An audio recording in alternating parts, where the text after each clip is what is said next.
Hi అండి, అందరికీ నమస్తే. Welcome to our channel. It's me Naga. అందరికీ శ్రీ విశ్వావసునామ సంవత్సర ఉగాది శుభాకాంక్షలు అండి. ఉగాది అనగానే మనకు 3 గుర్తు రావాలండి: పచ్చడి, పంచాంగం, పద్యం. పచ్చడిలో 6 రుచులు ఉంటాయి, అందరికీ తెలిసిందే. చిన్న చెరుకు గడల తీపి, చిన్న మిరప కోపి, వేప పువ్వు చేదు, మామిడి వగరు, చింతపండు పులుపు, చిటికెడుప్పు కలుపు, కలిపి కొట్టువాడే తెలుగువాడి లక్షణం కలిపి కొట్టడం అండి. ఈ ఉగాది పండక్కి నా పిండి వంటలు ఏంటో ఏం కలిపి కొట్టానో ఈ వీడియోలో అయితే చూద్దామండి. ముందుగా అయితే నైట్ నిద్రపోయే ముందు 1 గ్లాస్ రైస్, 3/4 గ్లాసు మినపప్పు నానపోసుకున్నానండి. వాటిని ఇలా మార్నింగ్ శుభ్రంగా వాష్ చేసుకొని మిక్సీ పట్టుకున్నాను. ఇది ఎర్లీ మార్నింగ్ 5కే పట్టుకున్నానండి. నేను పూర్ణాలు చేసేసరికి 9 అలా అయింది. కొంచెం పిండి రెస్ట్ ఇస్తే బాగుంటుందని చెప్పేసి ఫస్ట్ పని ఇదే చేశానండి. తర్వాత దీనికి మంచి గోల్డెన్ కలర్ రావడానికి, అలాగే చప్పగా ఉండకుండా టేస్ట్గా రావడానికి 2 స్పూన్ల దాకా షుగర్ వేసుకున్నాను పిండిలో. అలాగే ఇందులో బేకింగ్ పౌడర్ అంటే తినే సోడా అంటారు కదా, అది కూడా కొంచెం 1/2 స్పూన్ దాకా వేసేసుకొని చక్కగా మిక్స్ చేసేసుకొని మూత పెట్టేసుకొని పక్కకు పెట్టేసుకున్నానండి. ఇలా కలుపుకోవటం వల్ల ఈ లోపు ఏంటంటే షుగర్ కూడా మెల్ట్ అవుతుంది.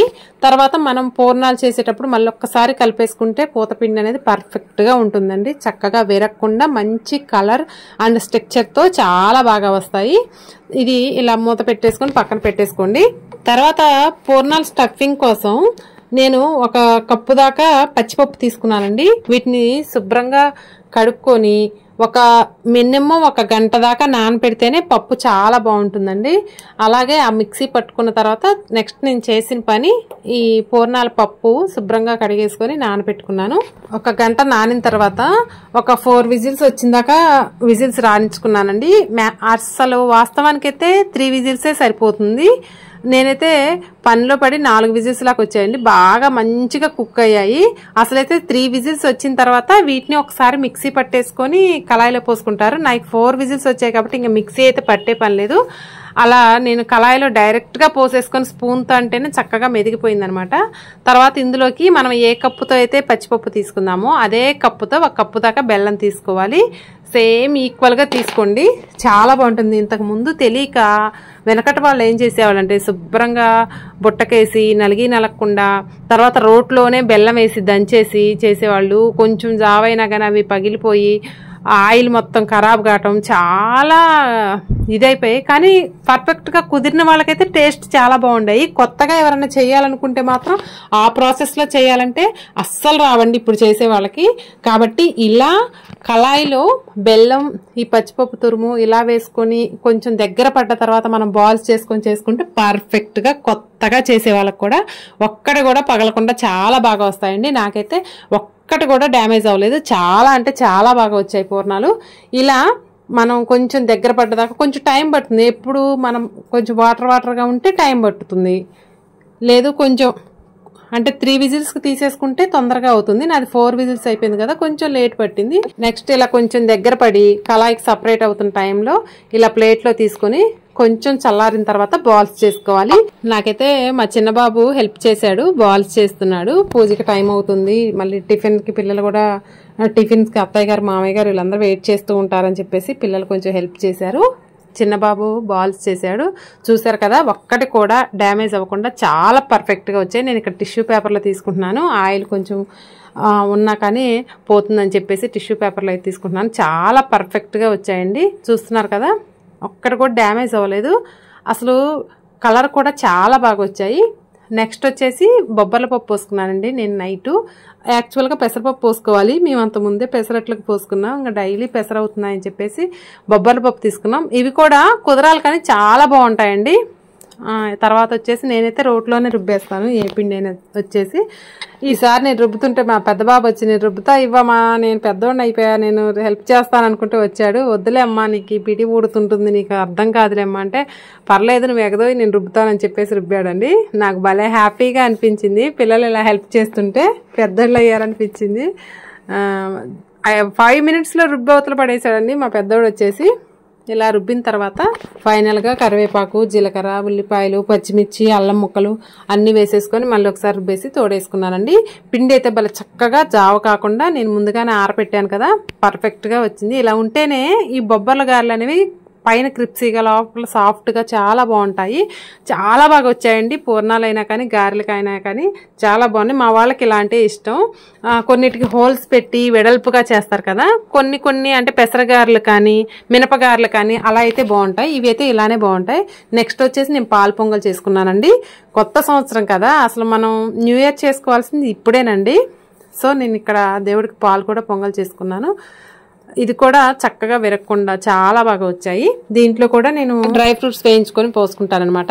నెక్స్ట్ వచ్చేసి మామిడికాయ పులిహోర చేద్దామని చెప్పేసి 1 గ్లాస్ దాకా బ్రౌన్ రైస్ తీసుకున్నానండి. మేము ఇంట్లోకి డైలీ కూడా బ్రౌన్ రైసే వాడతాం. పులిహోరకి ఎలాగో కలర్ చేంజ్ అవుతుంది, వెల్లోలాగా వస్తుంది. కొంచెం పొడి పొడిగా ఉంటే సరిపోతుందని చెప్పేసి కొంచెం వాటర్ తక్కువ పోసుకున్నా. చూసారు కదా ఎంత పొడి పొడిగా ఉందో రైస్ కూడా.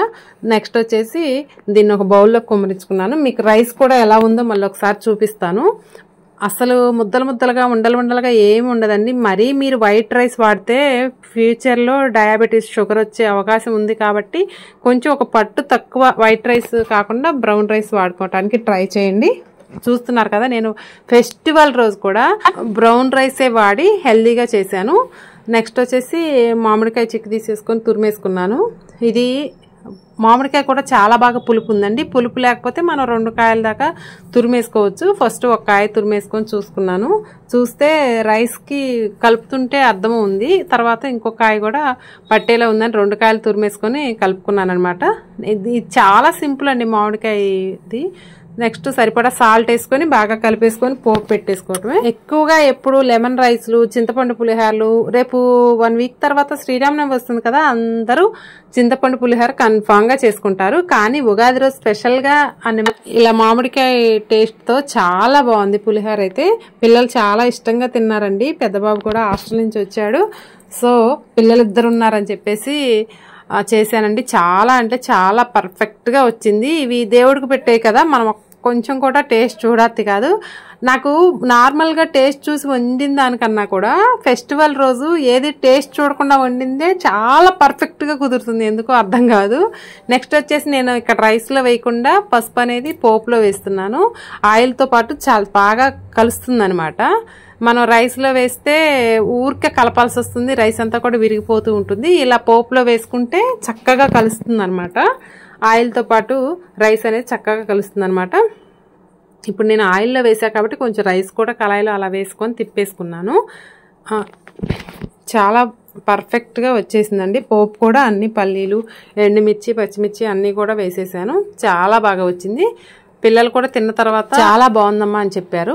ఇప్పుడు మామిడికాయలతో సీజన్తో పని లేదండి. ఎప్పుడు కావాలంటే అప్పుడు వచ్చేస్తూనే ఉన్నాయి కాబట్టి మనకి ఎప్పుడు ఇలా హెల్దీగా చేసుకోవచ్చు. నాకు తెలిసి చింతపండు పులిహోర కన్నా కూడా ఈ మామిడికాయ పులిహోర కానీ నిమ్మకాయ పులిహోర కానీ హెల్త్కి చాలా మంచిది. ఇలానే ట్రై చేయండి. చింతపండు పులిహోర ఏంటంటే అంత హెల్దీకి అంత అయితే మంచిది కాదు నాకు తెలిసినంత వరకు. ఇలా మామిడికాయల సీజన్లో ఇలా మామిడికాయ పులిహోర చేసుకొని తినండి.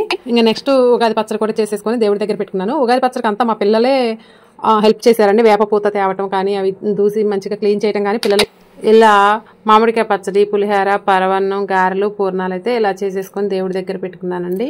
ఎప్పుడు నేనే చేసుకుంటాను పూజ. ఈసారి మా పెద్దోడు చేస్తానని చెప్పేసి చేశాడండి. వాడు అంత ఇంట్రెస్ట్గా పూజ చేస్తుంటే మనం ఎందుకు కాదనాలి? పిల్లలకు కూడా మనం ఎంకరేజ్ చేయాలి ప్రతి విషయంలో కూడా. వాడే పూజ చేసుకున్నాడు. బట్టలు కూడా పెట్టుకున్నాడు. వీళ్ళు బట్టలు పెట్టేసుకొని దండం పెట్టేసుకొని అవి వేసుకున్నాడు అనమాట. ఇలా పూజ అయిపోయిన తర్వాత మా అత్తయ్య గారు మా మామయ్య గారి దగ్గర కూడా ఆశీర్వాదం తీసుకున్నారు. అలాగే మా మామయ్య గారు పంచాంగం చూసి చెప్పారు. పిల్లలు కూడా చాలా ఇంట్రెస్ట్ గా వింటూ ఉన్నారు. అవన్నీ కూడా వీడియో క్లిప్పింగ్లు తీయలేదు, సడన్ గా వాళ్ళు ఎంజాయ్ చేస్తూ ఉన్నారు. ఇదండి మా ఉగాది పండుగ. ఈ వీడియో మీకు నచ్చితే లైక్ చేయండి, ఎలా ఉందో కామెంట్ చేయండి. Thank you for watching. మళ్ళొకసారి శ్రీ విశ్వావసు నామ ఉగాది సంవత్సర శుభాకాంక్షలు అండి.